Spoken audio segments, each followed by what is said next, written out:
নিশাখুর এটারে এমন ভাবে রিপ্রেজেন্ট করে ধরে আসলে কি একটা জিনিস মনস্টার নিশাখুর অলওয়েজ নিশাখুর এদের মাথা কাজই করে না এরা নেশা করতে করতে এমন একটা পর্যায়ে চলে গেছে এদের মাথা কাজই করে না টয়লেটে তার ফটো লাগানোর কারণ হলো একটাই সেটা হলো আমার কমেন্টের ভিতরেও কিন্তু আছে মানে আমরা আমাদের আব্বাকেও এতবার আব্বা বলি না যতবার আমরা ওমরন ফায়ারকে আব্বা বলি বিশ্বাস করুন ব্যান্ড ব্রাদার্স ছেড়ে দেয় তখন সে একলা হয়ে যায় একলা হয়ে যাওয়ার পরে সে কি করে ভাইরাল টপিক খুঁজে ভাইরাল টপিক কি পায় টিকটকারদেরকে পায় তখন টিকটকারদেরকে নিয়ে রোস্টিং শুরু করে আরেকটা জিনিস হলো সবাই বলে যে ও কোনো মাইয়া এলাও করে না সে কিন্তু একজন ম্যারিড ঠিক আছে সে হোটেলে ধরা খেয়ে সে বিয়ে করে ফেলছে অলরেডি আমি চেষ্টা বলতে কি কোনো না কোনো ব্যস্ততা তো আমার ভিতরে ছিল তার জন্য আসলে এটা হয়ে ওঠে নাই ওমর ভাই নাকি হোটেলে কট খেয়ে বিয়ে করছে বাপকে কিভাবে বাপ ডাকতে হয় সেটা অপুকে দেখে শিখে নাও।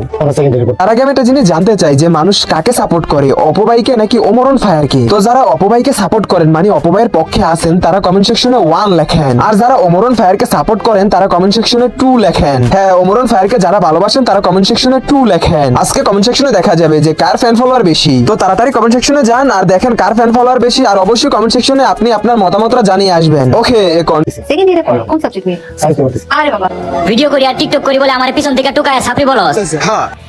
হ্যালো গাইস কি অবস্থা সবার আশা করি প্রত্যেকেই ভালো আছেন। সো গাইস আজকের এই ভিডিওতে আপনাদের জানাবো আবারও সেই অস্ট্রেলিয়ান গাবিওলা টিকটকার অপু ভাই আবারও নতুন করে ওমরন ফায়ারকে নিয়ে বাজে কথা বলেছেন এমনকি ওমরের ছবি অপু কমেন্টে রেখে কি বলেছেন তা জানবেন। এছাড়াও গাইস কি বলেছেন এবং এই বিষয়ে ওমরন ফায়ার পাল্টা জবাব দিয়েছেন এই অস্ট্রেলিয়ান গাবিওলা অপুকে। এছাড়াও গাইস ওমরন ফায়ার এই বাচ্চাটিকে আর বাঁচাতে না পেরে কান্না করে সবাইকে কি বলেছেন এই বিষয়ে কথা বলবো এবং অন্যদিকে টিকটকার সায়েন্সের স্টুডেন্ট বা আরেক সাহেবের কোড খেয়ে এখন ছয় নয় বলছেন এই বিষয়ে কথা বলবো। এছাড়া গাইস টিকটকার জিসান ব্রো কেন হঠাৎ হিন্দু হয়ে গেলেন তা জানবেন আজকের এই ভিডিওতে। তো গাইস ভিডিওটি খুবই ইন্টারেস্টিং হতে চলেছে তাই সম্পূর্ণ ভিডিওটি দেখতে থাকুন। তো চলুন শুরু করা যাক। গাইস চলুন বরাবরের মতো ওমরন ফায়ারের রিলস গুলো দেখিয়েছি দেন বাকি আপডেট নিয়ে ফিরছি।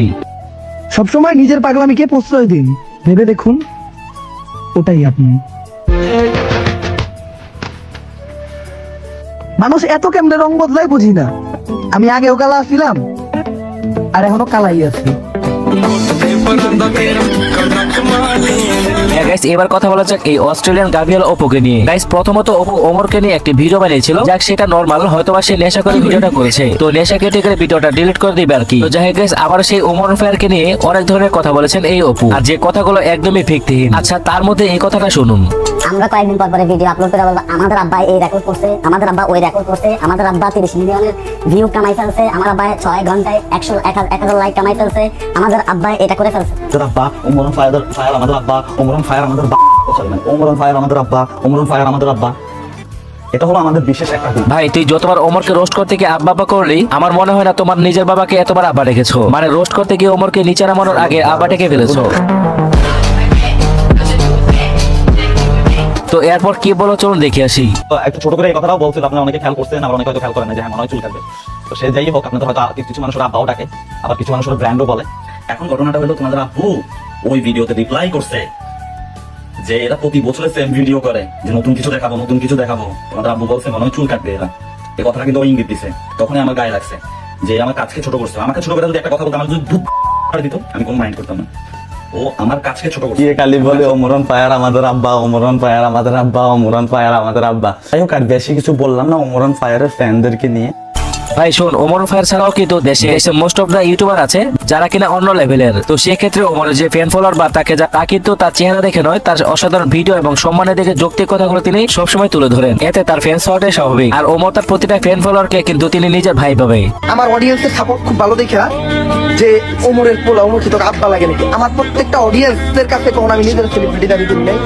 এরা আমার কোনো ফ্যান্স এরা আমার ভাই। আচ্ছা তারপর অপু কি বলেছে চলো সেটিও দেখে আসি। ওমরন ফায়ারের বিশেষ গুণ সে যখন ব্যান্ড ব্রাদার্স ছেড়ে দেয় তখন সে একলা হয়ে যায় একলা হয়ে যাওয়ার পরে সে কি করে ভাইরাল টপিক খুঁজে ভাইরাল টপিক কি পায় টিকটকারদেরকে পায় তখন টিকটকারদেরকে নিয়ে রোস্টিং শুরু করে তারপরে ভাইরাল টপিক কি পায় কাপল ব্লগার তাদেরকে নিয়ে রোস্টিং শুরু করে ফেসবুকে কয়েকদিন পর পর একটা ভিডিও আপলোড দিয়ে বলবে যে আচ্ছা এই অপু তো নিজে টিকটকার আর ওমরকে খোঁচা মেরে এক একটা ভিডিও মেক করছেন যাতে ওকে নিয়ে ওমর রোস্ট করে এবং সে নতুন করে ফ্রেমে আসতে চাচ্ছে। ইভেন সে তার ভিডিওর লাস্টে কিন্তু একটা টার্গেট দিয়েছেন যে 5 মিলিয়ন ভিউ হলে তিনি লাইভে এসে মাপ চাইবে। চ্যালেঞ্জ তোমাদেরকে চ্যালেঞ্জ করলাম ওমরন ফায়ারের ফ্যানদেরকে আমি চ্যালেঞ্জ করলাম এই ভিডিওতে যদি 5 মিলিয়ন ভিউ যায় ইউটিউবে তাহলে আমি বলবো ওমরন ফায়ার আসলে এই ব্র্যান্ড। তোমরা যারা বলছো যে এই ভিউর জন্য আমি তারে নিয়ে কথা বলছি তাদেরকে এই চ্যালেঞ্জটা আমি করলাম এন্ড ওমরন ফায়ারের ফ্যানদেরকে আমি এই চ্যালেঞ্জটা করলাম যদি এই ভিডিওতে 5 মিলিয়ন ভিউ যায় আমার আমি ধরে নেব ওমরন fire is brand okay, and আমি নিজে ভিডিও করব প্লাস আমি মাপ চাইবো যদি তুমি এটা করতে পারো। তোর ফ্যান হইতে পারে না, মোর ফ্যান হইতে হলে ভাই বিশ্বাস কর, মানে আমরা আমাদের আব্বাকেও এতবার আব্বা বলি না যতবার আমরা ওমরন ফায়ারকে আব্বা বলি। ভাই সাধারণ মানুষ বুঝে গেছে তুমি কি চাচ্ছ। পুরা ভিডিওতে নিজের বাপের নামে বদনাম করলো আর ভিডিও শেষে বাপের নাম নিয়ে ভিউয়ের টার্গেট দিল। এটাই নিচুজাত নাপিতের কাজ। তো যাই হোক ভাই, ওমরকে তো বিয়ে করছেন আর এটা সত্য, কি বিশ্বাস হয় না? আরে ভাই অপর বোনকে বিয়ে করছেন হোটেলে দরা খেয়ে। আরেকটা জিনিস হলো, সবাই বলে যে ও কোনো মাইয়া এলাও করে না, সে কিন্তু একজন ম্যারিড, ঠিক আছে? সে হোটেলে ধরা খেয়ে সে বিয়ে করে ফেলছে অলরেডি, সে ম্যারিড। আপনারা যদি আমার কথা বিশ্বাস না করেন, ঠিক আছে, তার বাড়িতে গিয়ে আপনারা গিয়ে দেখে আসেন যে সে একজন ম্যারিড, সে হোটেলে ধরা খেয়ে সে বিয়ে করে ফেলছে। তো তার বউ তো এগুলো এলাও করবে না যে কোনো মেয়ের সাথে ভিডিও বানাও, পিড়ে মাইরা ফেলবো না। তো এটা আর কি ঘটনা, এই কারণে আমি ওমরান ফায়ারও খুব বড় একটা ফ্যান, কারণ ওমরান আচ্ছা।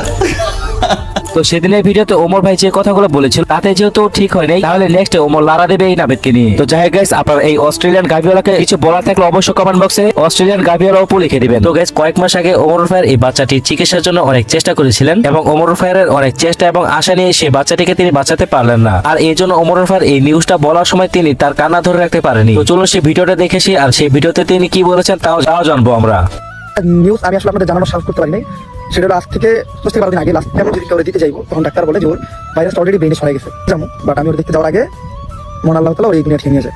আসলে আমি চেষ্টা বলতে কি কোনো না কোনো ব্যর্থতা আমার ভিতরে ছিল, যার জন্য আসলে এটা হয়ে ওঠে নাই। আসলে ট্রিটমেন্টে সব টাকা দেওয়ার পরও যদি একটা বাচ্চারা আমি বাঁচাইতে না পারি, মনে করেন আমি এত কষ্ট করছি, এত কষ্ট করার পরে যদি একজন বাঁচাইতে না পারি, তাহলে আমি কি করবো? আমার কি দোষ কর? তো আমি অনেক চেষ্টা করি ওর আব্বু মুড়ে আমি আমার কাছে একদম ভেঙে পড়ে। হ্যাঁ, আমার কাছে একদম ভেঙে পড়ে, আমি সবাই থাকতে পারি না, যার জন্য ওই জিনিসটা থেকে বাইরে হয়ে আসার জন্য আমি আর এটা নিয়ে দিতে পারি কথা বলি না। আমার টিম মেম্বার সহ যারাই আছে, আমি আমার লোকে এটা নিয়ে কথা বলতে ওদেরকে একদম মানা করি। তো যাই হোক গাইস, এবার কথা বলা যাক এই হিন্দু সম্প্রদায়ের এই ভাই জিসান ব্রোকে নিয়ে। হ্যাঁ, আপনারা সবাই জানেন জিসান ব্রো মুসলিম, কিন্তু না, চুল ও নবীর সুন্নত দাড়ি কামিয়ে ছোলা মুরগির মতো ভিডিও বানাচ্ছে। ভিডিও করি আর টিকটক করি বলে আমার পিছন থেকে টুকায় সাপড়ি বলস। কোন জায়গায় একসাথে গেলে গাড়ি ভাড়া দেওয়ার লিগে আমার হাতে টাকাইতে হচ্ছে লিগা। খুব অন্যায় হয়েছে। হ্যাঁ গাইস, জিসান ব্রো এমন ভাবে ভাবসাপ নিয়েছে সামান্য ভিউজের জন্য, তা মোটেও কিন্তু সুস্থ মস্তিষ্কের মানুষের কাজ নয়। তো অন্যদিকে কথা বলি বাংলাদেশে গরিবের ইলন মাস্ককে নিয়ে, আর সে হলো আরেক সাবির ওরফে ইলন মাস্ক। তো সে নাকি অনার্স সেকেন্ড ইয়ারে সায়েন্স নিয়ে পড়াশোনা করছেন, আর অনার্সে কয়টি এক্সাম তা বলতে না পারে তিনি সেখানে কট খেয়ে যায়। হ্যাঁ গাইস, আসলে উনি অনার্সে সেলুনোলজি নিয়ে পিএইচডি বউ বিজনেস নিয়ে পড়াশোনা করেছেন, যার কারণে তিনি একজন সফল উদ্যোক্তা হয়েছেন। আর হ্যাঁ, ইন্টারভিউ শেষে কিন্তু তিনি বাসায় এসে এগুলো ঘাটাঘাটি করার পর অনলাইনে জেনে এখন পাবলিকের রহস্য বুঝাচ্ছে। শালা আসলে খুব পণ্ডিত রে ভাই। ভাইয়া, আমি আপনার মতো অনেক বড় লোক হতে চাই, অনেক বড় জীবনে কিছু করতে চাই, সাকসেস হতে চাই। তোমার কি করতে হবে? তাহলে তোকে অনার্স সেকেন্ড ইয়ারে ওঠার পর সায়েন্স নিয়ে পড়তে হবে। ভাই আপনি কোন ক্লাসে পড়াশোনা করেন? আমি অনার্স সেকেন্ড ইয়ারে পড়ি। কোন সাবজেক্ট নিয়ে পড়তেছেন? আমি পড়তেছি পদার্থবিজ্ঞান। পদার্থবিজ্ঞানে কয়টা পরীক্ষা হয়? পরীক্ষা হচ্ছে আপনার 9টা। তাহলে তুই ইন্টারভিউতে ভুল বললি কেন? আমি ইন্টারভিউতে ভুল বলছি কারণ মাঝে মধ্যে মানুষকে একটু হাসাতে হয়। সোশ্যাল মিডিয়াতে থেকে যদি মানুষদেরকে বিনোদন না দিতে পারি তাহলে সোশ্যাল মিডিয়া থেকে লাভ নেই, এই জন্য আপনাদেরকে একটু বিনোদন। তো যাই হোক গাইস, আজকের ভিডিওটি কেমন লেগেছে অবশ্যই কিন্তু কমেন্টে জানাবেন। ভিডিওটি একটু হালকা রোস্টিং কন্টেন্ট হয়ে গিয়েছে, তাই কেউ কিছু মনে করবেন না। তো যাই হোক, আজকের মতো এখানে শেষ করতে, কথা বলবো পরবর্তী নতুন ভিডিওতে।